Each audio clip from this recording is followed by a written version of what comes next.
listening to Your Secret is Safe with Me, non-judgmental talk about infidelity with Dr. Marie Murphy. If you're looking for new perspectives on complicated relationship issues, you've come to the right place. Days go by, they're crawling by. Hi, everyone. I'm Dr. Marie Murphy. I'm a relationship coach, and I help people who are cheating on their partners or engaging in anything they think counts as infidelity to deal with their feelings, clarify what they want, and make decisions about what they're going to do. No shame, no blame, no judgments. When you are in the midst of an infidelity situation, it can seem like your situation is so complicated and overwhelming that it's impossible to figure out what you want, and even more impossible to actually make any changes. My job as your coach is to help you slow down, diffuse your intense emotions, and approach your situation from a fresh perspective.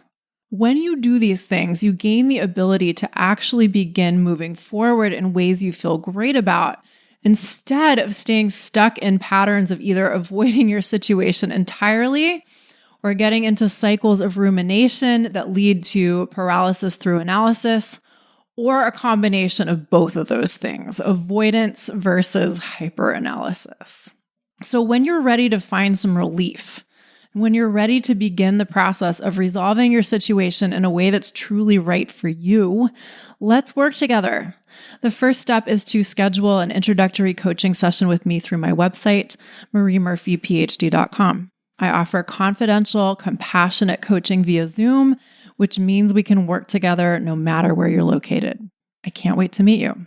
Okay, today we are going to talk about taking charge of our own lives, or assuming responsibility for our own lives, and ways that we can think about what it means to do this and how we can begin to actually do these things.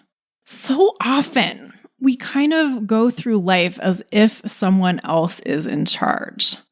Not everyone does this to the same extent, and I think that any one person may do this to greater or lesser extents in different situations in their lives. But a lot of us, to one degree or another, in some aspect or aspects of our lives, tend to operate as if we aren't really the one who has the power to call the shots. Sometimes we don't believe we have permission to do the things we want to do. Sometimes we don't believe we have permission to want the things we want, never mind actually taking action in the service of our desires. And sometimes we sort of believe, or really believe, that forces beyond our control have more power over our lives than we do. And I think that this kind of thinking is completely understandable for a lot of reasons. Not helpful, but understandable. When we're young, we are often under the care or rule of others. We may well have people who, lovingly or otherwise, tell us what we should do and how we should do it, and that kind of thing. And in our society, American society, mainstream American society, in this day and age, we don't have widely shared traditions in which we recognize the coming of age and what may come with that. This, of course, is true of other societies, not just contemporary mainstream America, too. But perhaps especially here, not exclusively here, we don't offer any sort of ritualistic changing of the guard, so to speak, where the people who may have been guiding us when we were young say something like, okay, we've been telling you what to do for a while here, and you've kind of had to listen to us, at least to an extent.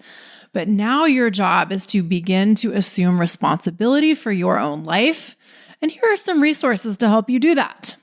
Many of us did not grow up in a culture that had traditions like that. Some of us may have, because some cultures had and still have traditions that bestow adulthood and authority onto its members, upon its members. But not all of us grew up in a context like that. So, speaking in really broad strokes here, and I want to make it clear that I am exaggerating a little bit for emphasis, you may have spent the first portion of your life being told what to do, and then you may have suddenly found yourself without anyone to guide you in any meaningful way, and nobody may have told you that you could be your own guide, or taught you how to actually be your own guide. And what the hell are we supposed to do with ourselves if we find ourselves existing within this sort of a framework? Or more accurately, what do we do if we don't have any sort of a framework for guiding ourselves through life? Many of us really don't know and never really figure it out. What I want to suggest today is that we all have the opportunity to decide how we want to relate to our lives. And more specifically, we have the opportunity to decide what role we want to play in taking charge of our lives. Sometimes, for all kinds of different reasons, we don't want to believe that we have the power or the right to take charge of our own lives. And if you don't want to believe that, that is fine with me. But as always, my recommendation is that you make that choice consciously. It is your prerogative to believe that you can't take charge of your own life. But there's a difference between consciously choosing to believe that because you really want to believe that, and believing that you don't have the power to take charge of your life unconsciously, or because you don't believe you have the option to think otherwise. Now, many of us want to feel like we have more ownership of our life experience or more agency and authority within our experience of life, but we don't know how to think that way, or we don't know what exactly we would think in the service of taking more ownership of our lives. And today I'm going to propose 2 specific lines of thinking that you might want to adopt or adopt some version of. The first one is this. Although we do live in a world in which there are plenty of circumstances that we may experience as constraints, we get to decide how we orient ourselves to those constraints. Sometimes the constraints that we experience are more a matter of perception than anything else, but some constraints on our lives may not be negotiable. But even if there are many things in this world that we do not have the power to change, we become so much more powerful when we take responsibility for identifying what we do have the power to change, and then actually assuming responsibility for making those changes if we see fit. So identifying and taking responsibility for what we have the power to control can really help us gain a sense of ownership and agency within our lives. The second line of thinking that I'm going to suggest to you is the one I'm going to spend more time talking about today. And that is this. You have the opportunity to start thinking of yourself as your own steward. You have the option of assuming stewardship of your own life. There are a number of definitions of steward and stewardship out there, and some of them emphasize taking care of supplies or logistics or organizational matters. In that sense, being a steward can be kind of like being a butler or a manager. And some definitions of steward are drawn from Christianity. Why can't I say that word? Christianity in general, and the Bible in particular. But stewardship doesn't have to be defined in relation to any particular religious tradition or to religion in general. It can be a totally secular thing. And although stewardship may entail the management of resources in a very literal and mundane sense, it is also defined as the careful and responsible management of something entrusted to one's care. That's the definition I'm operating from when I say that we all have the opportunity to be our own steward. Stewardship is the careful or responsible management of something entrusted to our care. We all have the opportunity to become our own stewards by entrusting ourselves with caring for ourselves. We all have the opportunity to carefully and responsibly manage our own lives. Now, I want to be really clear about something. Carefully and responsibly managing your life can mean a lot of different things in practice. In my opinion, carefully and responsibly managing our lives entails learning how to listen to and honor our deepest desires. And sometimes honoring our deepest desires entails allowing ourselves to be wild, so to speak, in ways that might not look quote unquote careful or quote unquote responsible to some observers. And I'll say more about that later. You might never have thought of entrusting yourself with your own care and entrusting yourself with the management of your own life. No one may ever have told you to do this or even told you that you could do this. No one might have ever suggested that you think about your relationship to yourself in this way, but you can start to now if you want to, right? You can start thinking of yourself as the liver of your life, the liver of your life, not the physical organ, the liver of your life, the experiencer of your experience, and also the person entrusted with caring for and responsibly managing your life experience or overseeing your life experience. Because who else is going to do that for you? I really want you to think about that question. Who else is going to assume the responsibility of caring for and responsibly managing your life experience if you don't do it? It's worth considering the possibility that nobody is going to take better care of you than you can. It's worth considering that nobody is going to ensure your own well-being better than you can. It's worth considering that nobody is going to guide you through life better than you can. We sometimes hope, vaguely or otherwise, that someone or maybe something is going to come along and take care of us or make decisions for us or make things easier for us or make everything okay for us. But is that really going to happen? I really want you to carefully consider that question too. Now, some people tell me, well, I have a relationship with God. I'm guided by God. Or they say that they have a relationship with multiple gods or with the universe or with other forces or with what they consider to be a higher power.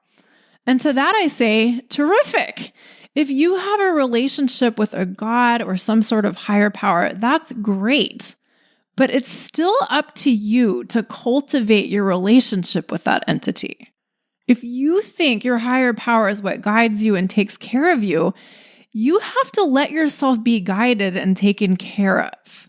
Even if you think that your God is doing some things for you, you still have to do some things for yourself. So that relationship requires your participation. Please, by all means, continue your relationship with your higher power or powers, but I encourage you to consider that even if you've got a god or two or three whispering in your ear, you still have to give yourself credit for listening to that voice or those voices and for acting on whatever you hear. If you want to give your higher power some credit, that is fine with me, but don't discount your own role in the process. I say this to suggest that you can and may still want to be your own steward, even if you have a relationship with non-human forms of guidance. And, specifically, I would suggest that there is great value in assuming your role as your own steward, even if you do have a very strong relationship with a higher power. To that effect, it's also great to turn to other human sources of support and guidance and teaching and leadership and all of that. As the saying goes, you have to do it all by yourself, but you can't do it all by yourself. Even though there are some things that we can only do for ourselves, it of course helps us to surround ourselves with the right resources and influences. But there's a difference between selectively opening ourselves up to support and influence from other people and relying on other people or attempting to rely on other people to do things that we can only do for ourselves. And there's a big difference between making very intentional decisions about the guidance and support that we want to utilize and grasping for a savior or grasping for bits of support that can seem like the solution to all of our problems. When we don't think that we're in charge, it can be easy to do this because we may be operating from the belief that someone else has all of the answers about what's best for us and what's best for our lives, and we don't have those answers, right?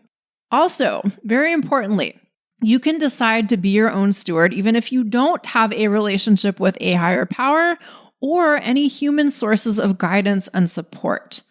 This is a role you can simply decide to take on. No experience necessary. We all have the option of stepping into stewardship for ourselves anytime we want to. And I'll talk about how we might do that in a few moments. But first, let me talk about why we might want to do that. To echo what I said earlier, a lot of us want a sense of agency in our own lives, but we don't really feel like we have it. And when we get it, when we assume responsibility for what we have the power to control and take responsibility for how we relate to the things that we don't have the power to control, life gets a whole lot simpler and a whole lot better. And generally speaking, this is a good thing.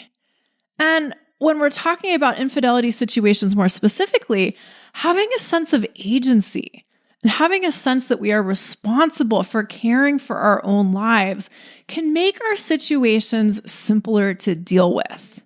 Yes, our infidelity situations may still involve conflicts or conundrums that we find really challenging. Short side note, I always thought that the plural of conundrum was conundra, but I learned recently that I was wrong. The plural of conundrum is conundrums, which is fascinating. I always assumed the word conundrum had its roots in Latin, but I was not correct. Okay, that's the end of my side note. Anyway, when we assume stewardship over our lives, we can deal with the conundrums associated with our infidelity situations from the standpoint of being someone who is charged with carefully and responsibly managing our own lives, rather than from the perspective of someone who doesn't have any power over their own lives, or from the perspective of someone who is charged with trying to follow all of society's rules or do all the things that make other people happy. When we entrust ourselves with the careful and responsible management of our own lives, we may find it easier to see the value in taking our own preferences and desires seriously, which is something we may struggle a great deal with if we're primarily oriented towards finding ways of not making waves or not pissing anybody off. And when we are focused on carefully and responsibly tending to our own lives, we get to feel like the life we're living is truly our own. We get to feel like we're doing the things that we most need to do in this lifetime. We get to feel like we are doing the karmic business that is ours to attend to. We get to feel like we're grappling with the challenges that we most need to grapple with in order to become the fullest version of who we are. We get to feel like we are experiencing the joys that we most want to experience to become the fullest expression of who we are in this lifetime. We get to feel like we are living our lives on purpose or in a purposeful way, instead of feeling like somebody else is running the show. I've had clients tell me that they feel like they're watching their life as if it's a movie. And when they say this, they mean that they feel like their life is happening to them and all they can do is stand by and watch and wait to see how it all unfolds. I want to make sure something is really clear today.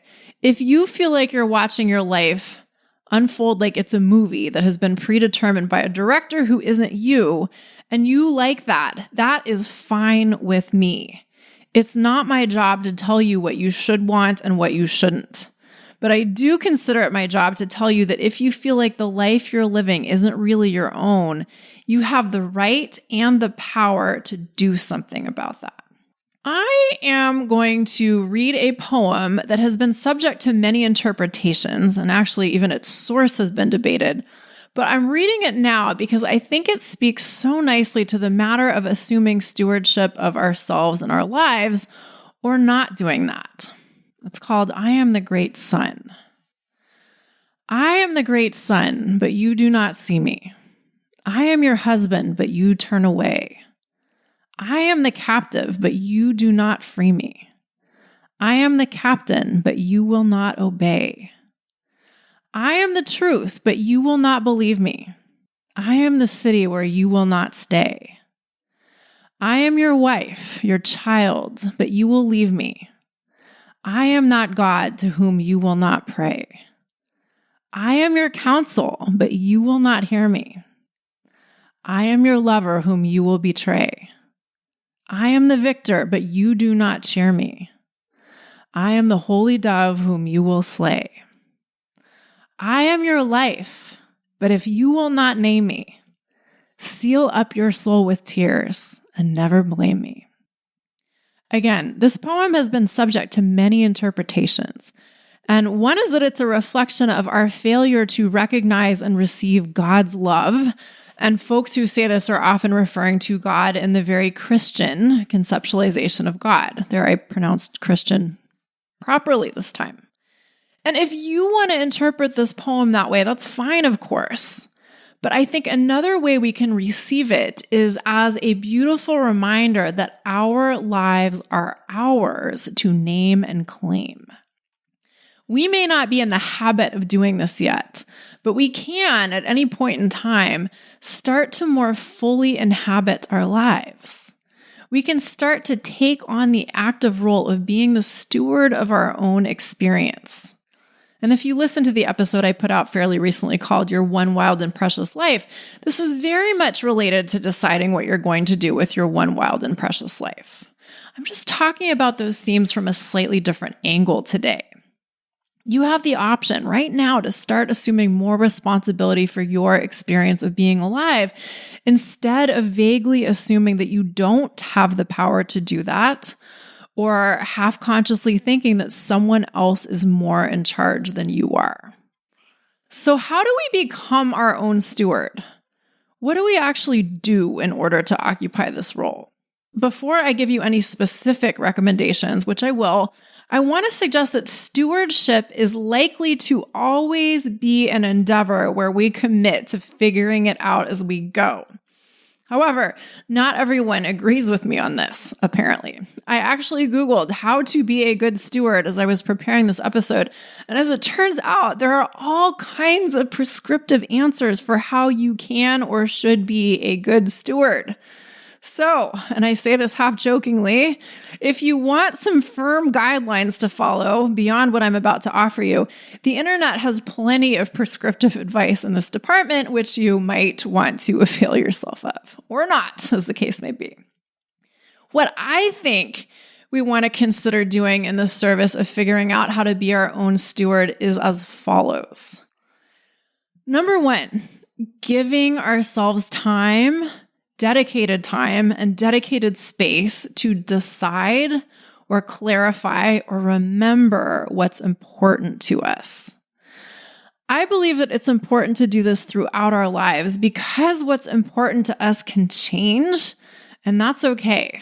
If we want to carefully and responsibly manage our lives, we have to have a sense of what our orienting principles are. And many of us either never really had the opportunity to clarify what was most important to us, or haven't had the opportunity to reaffirm or revise what's important to us in a long while.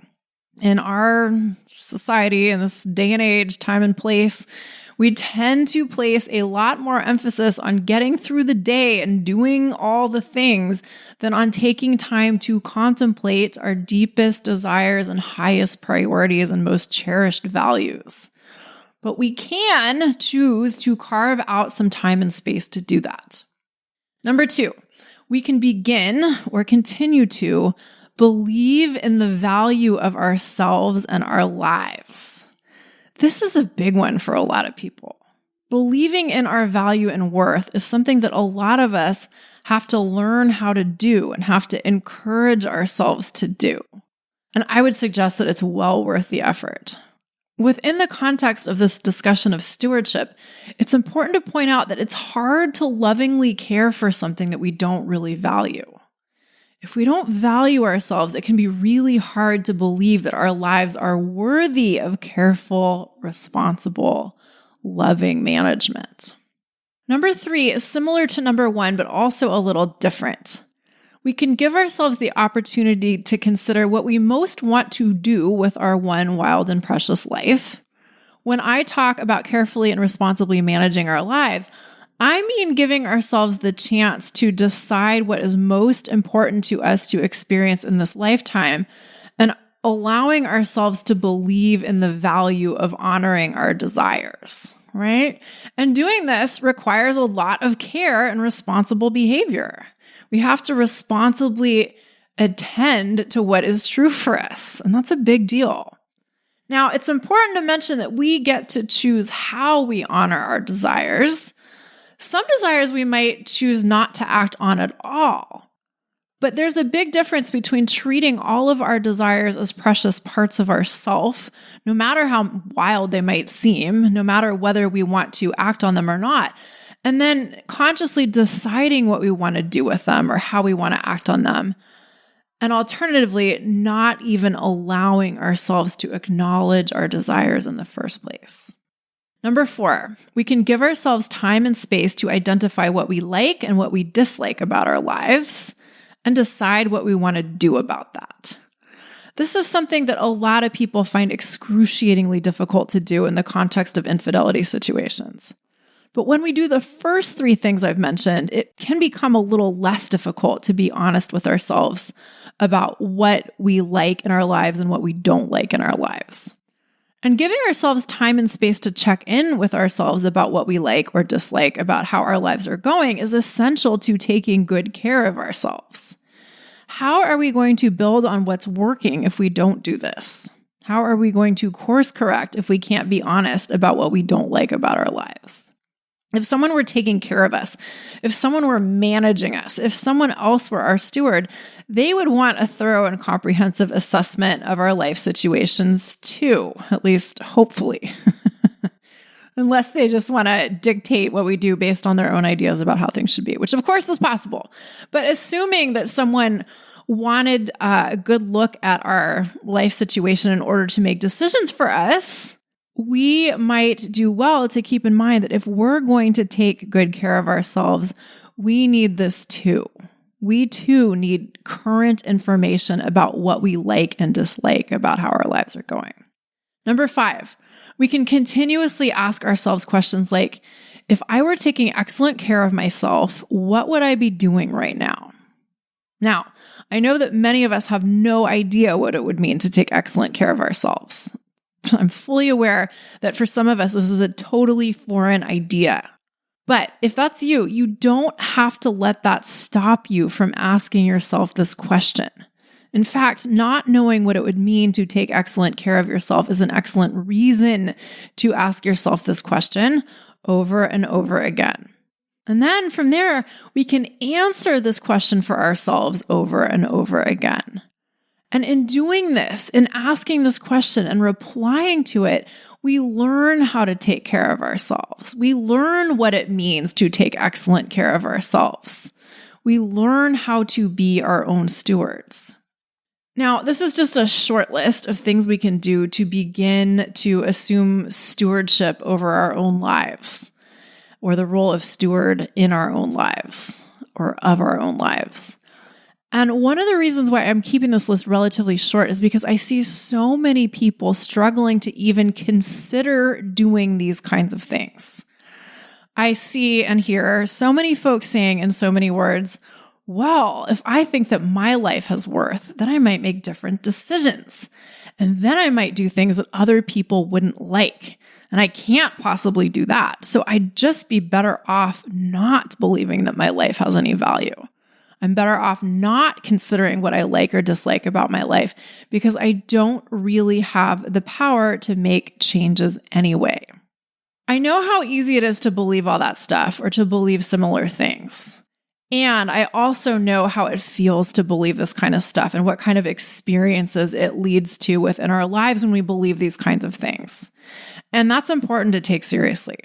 And as an antidote to this way of thinking, for today's purposes, I want you to consider that being your own steward and treating yourself and your life as worthy of care and respect, and believing that you have the right and maybe even the responsibility to manage your life in accordance with your desires and priorities might actually help you engage with other people in ways that you feel better about.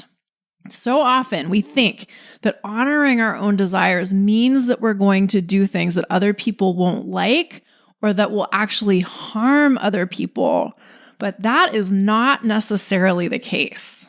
There's a lot more that could be said about that, But for now, I'll just ask you to consider the possibility that you may be in a much better position to do right by others, whatever that may mean to you, if you take it upon yourself to do right by yourself first.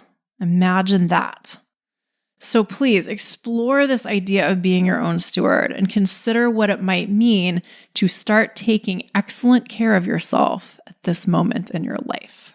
And of course, if you want to talk to me about being your own steward and how that relates to dealing with your infidelity situation, let's work together. You can schedule an introductory coaching session with me through my website, mariemurphyphd.com. There is a big difference between listening to me talk on the podcast and having me as your coach who helps you apply the kinds of teachings I offer on the podcast to the specifics of your own life.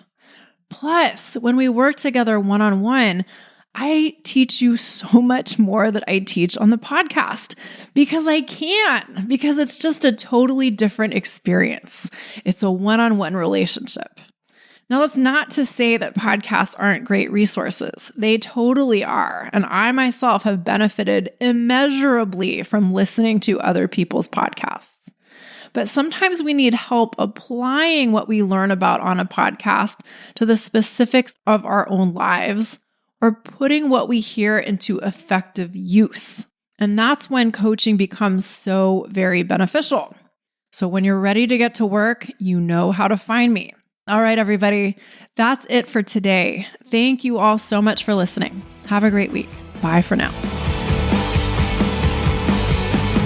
Thanks for listening to Your Secret is Safe with Me with Dr. Marie Murphy.